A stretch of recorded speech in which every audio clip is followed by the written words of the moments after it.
আওয়ামী লীগকে ফিরিয়ে আনার চক্রান্ত চলছে। ফ্যাসিবাদকে বাংলাদেশে নিয়ে আসার, স্বৈরাচারী কাঠামোকে আবার ফিরিয়ে আনার প্রচেষ্টা চলছে।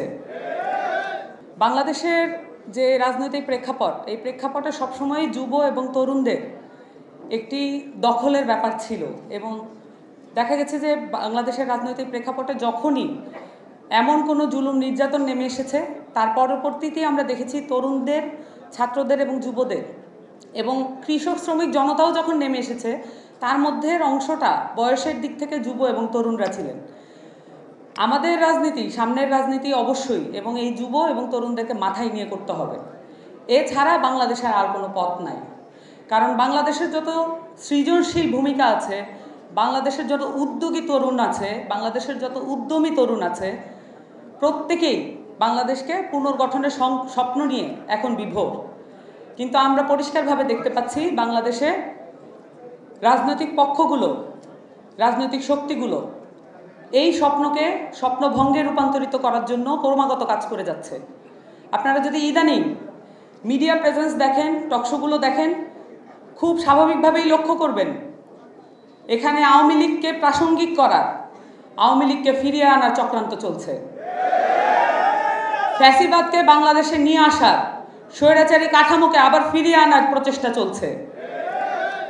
এই প্রচেষ্টা কারা রুখে দিবে? এই প্রচেষ্টা রুখে দেওয়ার জন্য প্রত্যেকটি রাজনৈতিক দলের যুব সংগঠন এবং তরুণরা যারা আছেন তাদেরকে রুখে দাঁড়াতে হবে। এটা শুধু এনসিপির কর্ম নয়, এটা শুধু যুব শক্তির কর্ম নয়। আমি মনে করি বাংলাদেশের প্রত্যেকটি রাজনৈতিক দলের যারা তরুণরা আছেন তারা আপনারা রিভল্ট করুন।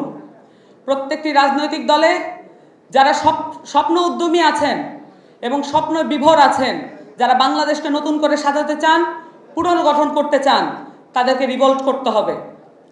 এবং প্রত্যেকটা রাজনৈতিক পক্ষকে এখন নতুন করে ভাবতে হবে তারা কি আওয়ামী লীগের সাথে রাজনীতি করবেন, আওয়ামী লীগের ন্যারেটিভে রাজনীতি করবেন, নাকি বাংলাদেশ পুনর্গঠনের ন্যারেটিভে রাজনীতি করবেন।